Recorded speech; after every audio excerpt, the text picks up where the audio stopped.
이번 강의에서는 래퍼 클래스에 대해서 배워보겠습니다. 말 그대로 감싸는 클래스라는 말이 되는 거죠. 이거는 기본형인 int나 float이나 double처럼 어떤 기본형을 참조형으로 바꿔서 써야 될 때가 굉장히 많습니다. 자바는 객체 지향 언어이기 때문에 어떤 데이터들을 객체, 그러니까 참조형, 클래스 타입으로 바꿔서 사용해야 되는 경우가 많다 보니까 이 기본형들을 위한 클래스들이 존재한다라고 보시면 되겠습니다. 우선 코드를 한번 실행을 해보겠습니다.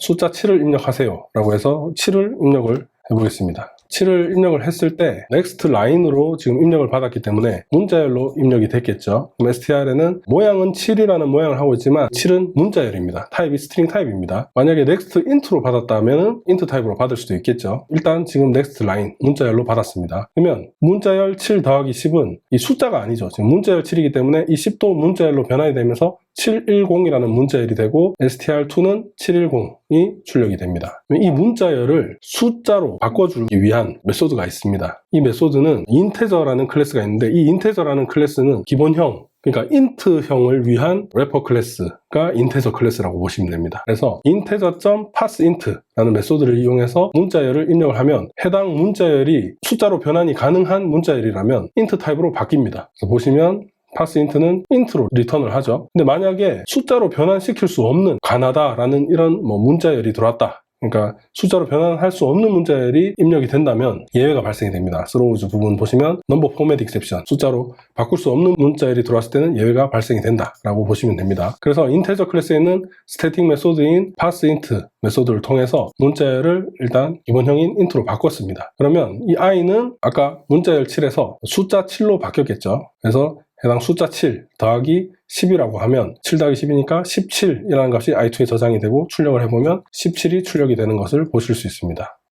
그리고 이번에는 integer.valueOf 이 메소드를 이용해서 기본형을 참조형으로 바꾸는 겁니다. 그래서 기본형 int를 내가 참조형, 클래스 타입으로 쓰고 싶다라고 한다면 인테저 클래스 타입으로 바꾸면 됩니다. 그럼 이 인테저라는 클래스는 그 기본형의 값을 갖고 있고 그 외에 다른 메소드나 여러 가지 기능과 변수들을 가지고 있기 때문에 int를 참조형으로도 바꿔서 사용할 수도 있게 해주고 또 int를 위한 여러 가지 많은 도와주는 기능의 메소드들도 가지고 있는 클래스다 라고 보시면 됩니다. 그러면 이 i라는 int 타입의 변수가 리턴 타입이 보면 인테저인 것을 볼 수 있죠. 참조형인 인테저로 변환이 돼서 리턴이 되는 것을 볼 수 있습니다. 그러면 이 인테저는 7이라는 값을 가지고 있는 인테저 타입의 인스턴스로 바뀐 거죠. 그래서 이 인테저 타입의 인스턴스에 저장되어 있는 7이라는 값을 int 타입으로 내가 다시 가져오고 싶습니다. 그러니까 int 타입으로 다시 변환하고 싶을 경우에는 해당 인스턴스를 통해서 int value라는 메소드를 호출을 하면 그 안에 있는 기본형 7이 반환이 됩니다. 그래서 출력을 해보시면 다시 7이 나온 것을 볼 수 있죠. 근데 지금 보시면 위에 new integer라고 되어 있죠.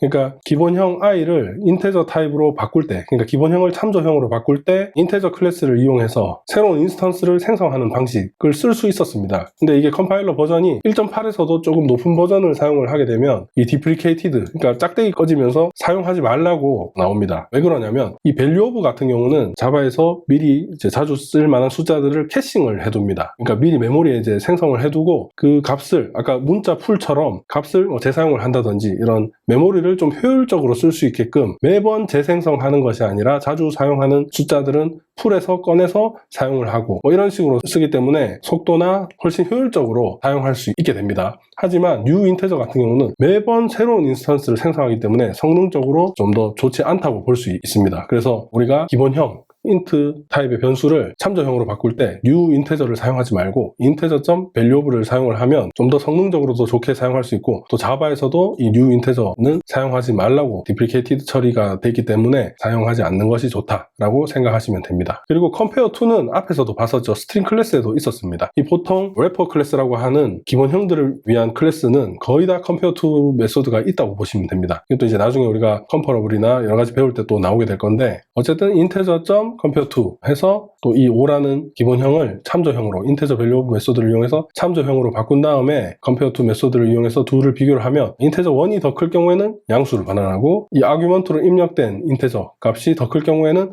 음수를 반환하게 되는 코드입니다. 둘 다 같을 경우에는 0을 반환하게 되겠죠. intg1 같은 경우는 지금 i에 7이 있었기 때문에 이 intg1은 7이 저장되어 있는 인스턴스입니다. 그리고 이 integer value of는 5에 대한 인테저죠. 7과 5를 비교했을 때 7이 더 크기 때문에 지금 왼쪽이 더 크면 양수가 반환이 된다고 했었죠. 그래서 보시면 양수가 반환이 되는 것을 볼 수 있습니다. 그리고 이번에는 7과 20을 비교를 합니다. 그럼 20이 더 크죠? 오른쪽이 더 크니까 음수를 반환하게 됩니다. 그래서 마이너스 1이 나왔죠. 7과 7을 비교를 하니까 같기 때문에 0이 반환이 되는 것을 보실 수 있습니다. 그리고 이번에는 마찬가지 22라는 값이 저장되어 있는 int형 22라는 값을 참조형 22로 인테저 타입으로 변환을 했습니다. 그리고 int1.intValue라고 하면 아까 위에서 선언했던 int1 여기에는 7이 저장되어 있었죠. int value는 참조형 안에 저장되어 있는 기본형 값인 7을 가져올 때, 그러니까 인테저를 int로 바꿀 때 사용하는 메소드라고 했었죠. 그러면 인테저가 int로 바뀌면서 리턴 타입이 int인 것을 볼 수 있죠. 7이 리턴이 될 겁니다. 그래서 7이 출력이 됐습니다. 그래서 간단하게 생각하시면 integer.valueof는 int를 인테저로 바꾸는 거고, 또 integer.intValue는 인테저를 int로 바꾸는 거다 라고 생각하시면 됩니다. 그리고 int1.integer1.hashcode를 호출하면 이것도 마찬가지 오브젝트 클래스에는 해시코드 메소드를 오버라이딩을 한 거죠. 그래서 해시코드를 출력을 해보면 7이 나오는 것을 볼 수 있습니다. 인테저 타입 같은 경우는 오버라이딩된 해시코드가 자신이 가지고 있는 숫자를 그대로 리턴한다고 보시면 됩니다. 그래서 7이 입력되어 있는 인테저 타입의 해시코드는 7이 나오는 것을 보실 수 있죠. 근데 하지만 실질적인 해시코드가 뭔지를 확인하고 싶으면 system.identity hashcode int1이라고 하니까 실질적인 해시코드가 출력이 되는 것을 확인하실 수 있습니다. int2 int value 하면 아까 22를 저장하고 있는 인테저가 int2죠. 인테저2는 int value 하면은 인테저가 int로 바뀌면서 22가 출력이 되고, 해시코드는 마찬가지 int2가 가지고 있는 기본형을 해시코드로 사용을 하기 때문에 22가 나오는 것을 보실 수 있죠. 실질적인 해시코드는 또 확인을 해보면 또 다른 해시코드가 출력이 되는 것을 보실 수 있습니다. equals 메소드도 마찬가지 인테저 클래스의 equals 메소드도 오버라이딩이 돼서 두 인스턴스에 있는 값이 같으면 true를 반환하게 됩니다. 그래서 int1은 지금 7이었죠. int2는 22였습니다. 7과 22는 같지 않으니까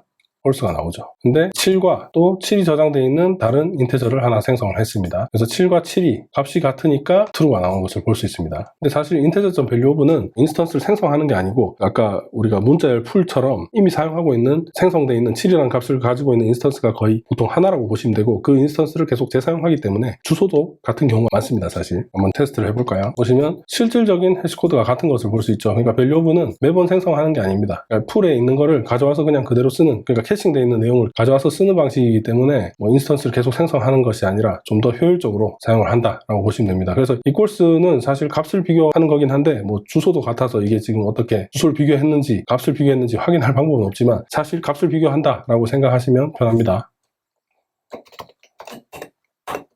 그리고 인테저 클래스에는 max, min, sum이라는 메소드도 있습니다. 그래서 둘 중에 더 큰 값을 반환을 합니다. int1은 7이고 2는 지금 22죠. 그래서 2가 더 크기 때문에 22를 반환을 했습니다. 그리고 int1과 2 중에 누가 더 작은가 했을 때 int1이 7이니까 더 적은 값이 7 이렇게 해서 나온 거죠. sum은 둘의 합을 구하는 메소드입니다. 그래서 합쳐서 29가 리턴이 됐습니다.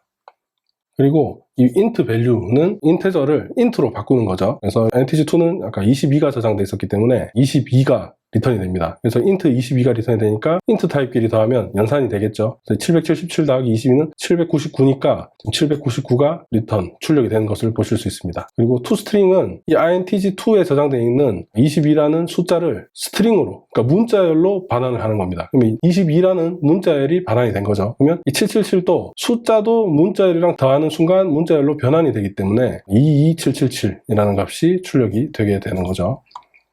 그리고 이번에는 3.14라는 문자열을 저장했습니다. 이게 실수가 아니죠. 쌍따옴표로 감쌌기 때문에 문자열입니다. 그래서 해당 문자열 더하기 0.01 하면은 이것은 지금 문자열과 실수를 더하면 실수도 문자열로 변하죠. 그러면 3.14, 0.01 이렇게 문자열로 출력이 되는 것을 볼 수 있습니다. 한마디로 연산이 제대로 안 되는 거죠. 근데 우리가 int를 위한 래퍼 클래스는 인테저였죠. 더블 타입을 위한 래퍼 클래스는 더블입니다. 보면 앞 글자가 소문자가 아니고 대문자인 걸 보실 수 있습니다. 그래서 integer.parseInt처럼 더블.parseDouble, 마찬가지로 플롯도 플롯.parseFloat 이런 식으로 있겠죠. 그래서 더블.parseDouble 해서 str3을 입력을 하니까 이 문자열 타입이었던 3.14가 더블 타입의 3.14, 리턴 타입이 보시면 더블인 것을 볼 수 있죠. 오문자 더블이죠. 그래서 3.14가 반환이 되고 3.14와 0.01이 더해져서 3.15가 출력이 된 것을 보실 수 있습니다. 이런 식으로 기본형을 위한 참조형 클래스들을 래퍼 클래스라고 한다라고 보시면 되는 거죠. 마찬가지 기본형, 더블형인 3.14를 참조형으로 바꾸고 싶다. 그러면